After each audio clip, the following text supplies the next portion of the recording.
Here we are with another video, and in this video I will be talking about the recently deceased Nipsey Hussle. Now you all know I like to give a brief intro before I go in deep, so here we go.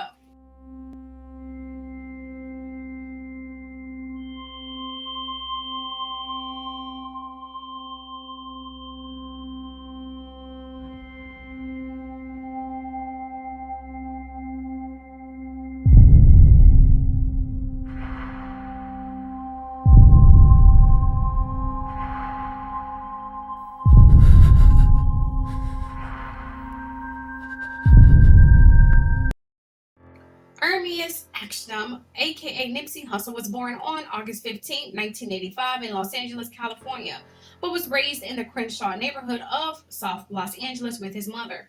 His father was a refugee from Eritrea to the U.S. who had escaped war from his homeland. He later went to his father's homeland and he said going there educating him, and he wanted to change. Meanwhile, later on in Nipsey's life, he became a member of the street gang, the Crips. His name was given to him by a friend who was rumored to have been a part of that street gang. In 2005, Nipsey had released a mixtape called Slauson Boy Volume 1 that later became his record label. He did release many more mixtapes thereafter. He later signed with Cinematic Music Group and Epic Records. And then, of course, he released many more mixtapes thereafter, which led him to collaborate with Drake on his song Killer. Then he sort of blew up after that, which led him to his other business ventures with Steve Carless, who's the head of the Marathon Agency with Karen Civil and Jorge Panish. Nipsey silently had invested a lot of money into the company. Nipsey had also inaugurated a clothing line as well with the company. Oh, and I'm sure most of you may have learned that Nipsey had a child with Lauren London, whom he started dating in 2013, and they had a child together in 2016. And so on and so forth with his many career endeavors. Let's get personal and deep into his death. It's the dramatic last video of rapper Nipsey Hussle, gunned down in Los Angeles. Oh my goodness! Paramedics worked frantically to keep him alive. Bystanders are in shock. Are you serious? He was very well respected, so this is a huge loss. Old school play the OJs, trying to make a slow change. Nipsey Hussle's stunning death is trending #1 on Twitter. Celebrities are flooding social media. This doesn't make any sense. My spirit is shaken by this, tweeted Rihanna. R.I.P. Nipsey. I just spent Thursday with him filming a video for a beautiful new song, wrote John Legend. From Jada Pinkett Smith. My heart bleeds for all those who love him. Basketball great Steph Curry spoke about him at a post-game press conference. Definitely a sad, tragic event. Obviously, send prayers to his family. Here's Jim Murray. This is where Nipsey Hussle was killed, outside his clothing store in South L.A. The gunman opened fire at close range, then jumped in his getaway car. As soon as news broke about the shooting, fans gathered here outside the store, and they're still here today. He was doing so much for the community. He was an artist that really cared and that really always came back to where he was rooted from. A mysterious video has surfaced of a young man claiming responsibility for the shooting. Police are not saying whether the video is a credible lead. Hussle attended the Grammys in February with his girlfriend, actress Lauren London. His first album was nominated for Best Rap Album. He and London were photographed for the March issue of GQ. GQ posted this video of the couple. Hey, what's up? I'm Lauren London, and I'm sitting here with the amazing Nipsey Hussle, the Great.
Now that we know who killed him, that I'm sure it had nothing to do with Dr. Sebi, or not. I mean, who knows?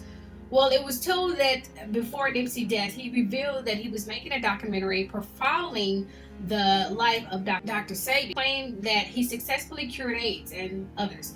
You see, in the late 80s, Dr. Sebi, whose given name was Alfredo Darrington Boatman, was a center of several criminal proceedings for practicing medicine without a license. In 1988, the state of New York sued Dr. Sebi, making unsubstantiated therapeutic claims after he paid for ads in the Amsterdam News, the Village Voice, and the New York Post saying that AIDS has been cured. The New York State attorney told Dr. Sebi to take down the ads or face legal ramifications. Of course, for an initial fee of $500 and $80 for each additional visit, patients were told they could be cured of AIDS and other diseases. The cures consisted of various herbal products, for each of which USHA made therapeutic claims. The state said in its lawsuit against the medical practitioner at a time when people were dying from AIDS in record numbers. Dr. Sebi was a leader in the natural remedies movement. As part of Dr. Sebi's practice, he prescribed a strict vegan diet and cut out alcohol, sugar, and iodized salts to help the body regenerate and heal itself, which I'm living proof becoming a vegan is the best thing I've ever done. My mind is clear and my eyesight is better. I mean, I feel better than I ever have before, among other things. Anyway, Dr. Sebi took his findings to trial in New York, whereas the medical practitioner provided examples of 77 patients he claimed to have cured. Although Dr. Sebi won the case, information about his treatment was never popularized. I mean, that brings us to the present. It was during a recent interview with the Breakfast Club, Hustle explained why he wanted to bring new attention to the work of Dr. Sebi. Let's take a listen.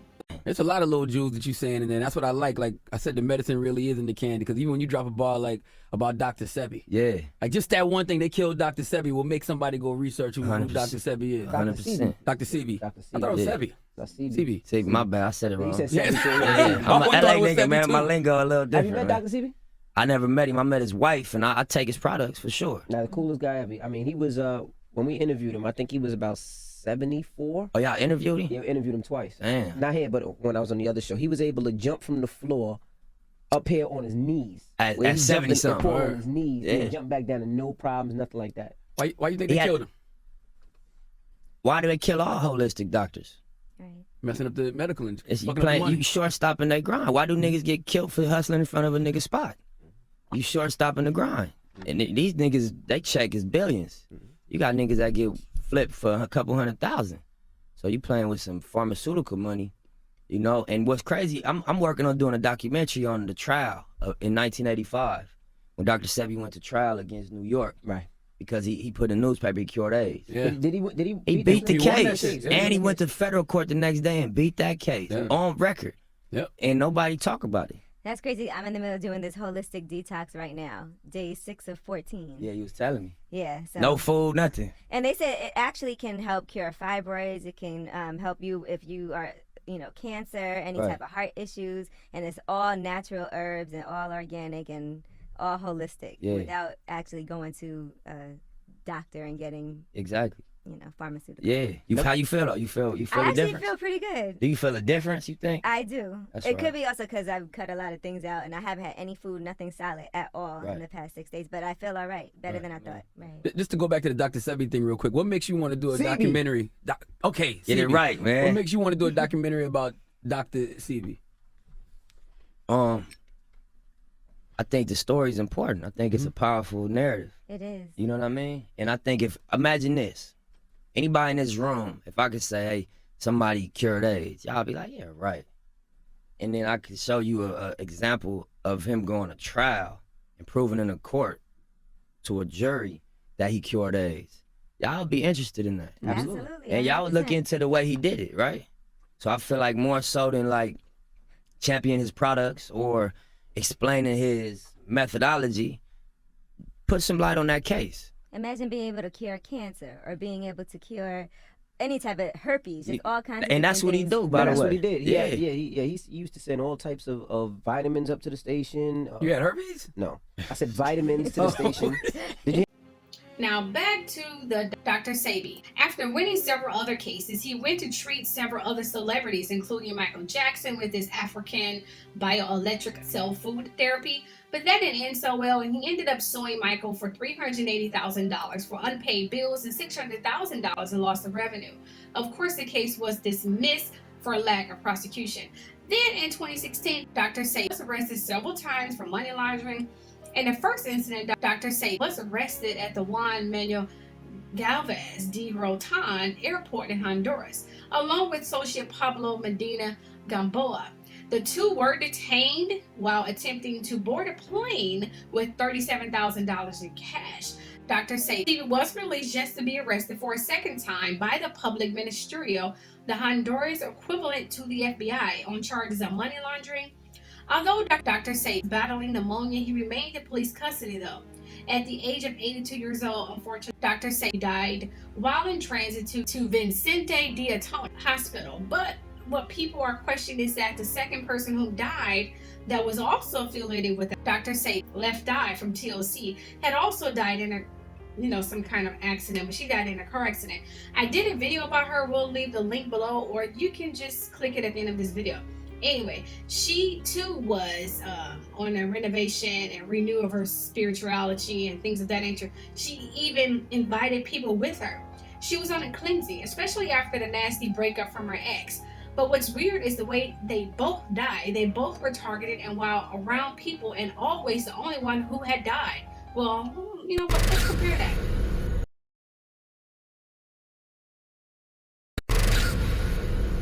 Left Eye had heard about Dr. Sebi, in whom she prayed to God for answers about healing and spirituality. She said this: "I just could not believe that there was not a cure for, I don't care what disease, especially AIDS." Left Eye said in the clip. Let's take a look at that clip. I met a lot of good people out there who suffered from various different diseases and whatnot. And I saw with my own two eyes many people recover from what their ailments were. It's a very good experience. It was a great experience for me. I go just to get away, just to relax, just to clear my mind. You know, you don't always have to, well, like I said, disease doesn't always have to be a physical thing.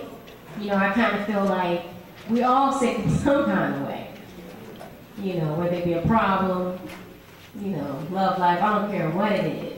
You got issues, if you're stressed about anything, you know, cleansing can do amazing things for you. And then I don't know where else to go from here, but to just let everyone know that I encourage all of you to cleanse or to be very careful about what you put into your body, because we're ignorant to a lot of things because, you know, we're always watching television or listen to the radio, you know. We think that the things that they're telling us are right. And it's not. Even when the juice bottle says 100% real juice, it's a lie most of the time because as soon as you turn on the back and read the ingredients, it says 17% juice. Well, what's the other 83%? Sugar or water. So we just gotta, you know, open our eyes, open our minds, and really focus on our vehicles and cleaning it out. That's what I did. I didn't know who I was asking for, what I was asking for. All I knew was I had some questions that needed to be answered. And one of them that was really, really heavy on my mind was the cure for anything. You know, I just could not believe that there was not a cure for, I don't care what disease, especially AIDS. I could not believe it. And about a week later, I was in the studio talking to a producer friend of mine named Michael Anthony. And he just decided to tell me about a man that he knew who had the cure. And when he said those words, I said, there's the answer. He's got to be the one, because I was asking for the real thing, coming to be telling me about this man, and that man was Dr. Sebi. So, yes. it was told that Nipsey found about Dr. Sebi through Lisa. So, what are the signs? Well, their connections with Dr. Sebi, the number 33, with Nipsey, that's a Freemason number, but it's also a biblical number and a spiritual number. It's an angel number. So, was the death of Nipsey a sacrifice for the truth? A reason to become curious about Dr. Sebi findings for a cure, for AIDS, for pretty much a lot of things that they claim that there isn't a cure for. I mean, do you all know how much money cancer and AIDS make? This is a $1 billion industry, maybe even a $1 trillion industry. So for Dr. Sabi to come up with a cheap cure pisses some pretty powerful people off. Like, no. So to get some common street thug or some desperate person to kill him or frame him is easy. This is a Nipsey and maybe Dr. Sabi, who knows, and Lisa Lopes. I mean, look what they did to R. Kelly, Michael Jackson, and many others. So this Eric Holder person, who's supposed to be the suspect in killing Nipsey, may have been hired to do this, or it could just been some jealousy thing, some rift. Who the heck knows? I mean, you all know that the elite have affiliations with the gangs, right? Which is why they're still gangs. Now I hear Nick Cannon will try and finish the documentary. I guess we will see what would happen. I pray nothing happened to Nick Cannon. But just to sum it up, these deaths, and I'm sure you guys probably can put two and two together, was probably gang related, but also set up by the elite to stop Dr. Sebi cure from being spread to the world. Tell me your thoughts below, and may they rest in peace. So the question is, how did you win that case against what some people say are the toughest prosecutors in the land? Well, it was 1987. 87, not 79, The 87. 10th of February. Okay. My mother knew they were coming. When I told my mama that I had cured my 13 AIDS patient, she said, they ain't gonna get you. They ain't gonna get you.